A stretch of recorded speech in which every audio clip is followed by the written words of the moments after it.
ওরে বাবা, এ তো দেখি সোনার মোহর ঠাসা কলস। আমি তো কিনেছি জমি, এই সোনা তো আমার নয়। বড় ধান রাখা বড় পাপ, আমি এখনই এটা আগের মালিককে দিয়ে আসব।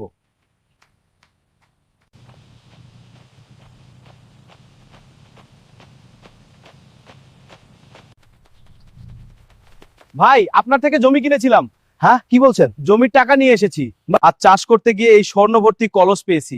এটা আপনার সম্পদ। আপনার কাছে গচ্ছিত রাখতে গিয়ে হয়তো ভুলে গিয়েছিলেন, দয়া করে এটা নিন। ভাই, আপনি ভুল করছেন। আমি যখন আপনার কাছে জমি বিক্রি করেছি তখন জমির ভেতরে সবকিছু বিক্রি করেছি। এই সোনা এখন আপনার, আমার নয়। না ভাই, আমি তো শুধু জমি কিনেছি, সোনা কলস ক্রয় করিনি। এটা আপনার হক। আর আমি তো জমি বিক্রি করেছি, জমির উপরে নিচে যা আছে সব আপনার। এটা আমি কোনোভাবেই নেব না।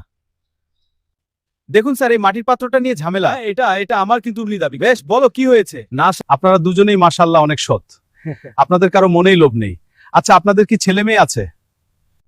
জি হুজুর, আমার একটি বিবাহযোগ্য ছেলে আছে, আর আমার একটি বিবাহযোগ্য মেয়ে আছে। তাহলে সমাধান সহজ। আপনারা আপনাদের ছেলে এবং মেয়ের মধ্যে এর মোহরগুলো তাদের বিয়ের খরচ এবং মোহরানা হিসেবে ব্যবহার করুন। আর যা বেঁচে যাবে তা গরিব দুঃখীদের সদকা করে দিন। ধন্যবাদ বিচারক সাহেব, আপনাকে অনেক ধন্যবাদ। বিদায় বিদায় বিদায়। অন্তরে খোদার ভয় থাকলে পরধন ভোগ করার লোভ আসে না। লোভ মার সততা, সম্মান ও প্রশান্তি দেয়। লোভ মানুষকে অশান্ত করে, কৃতিতর্ক করে।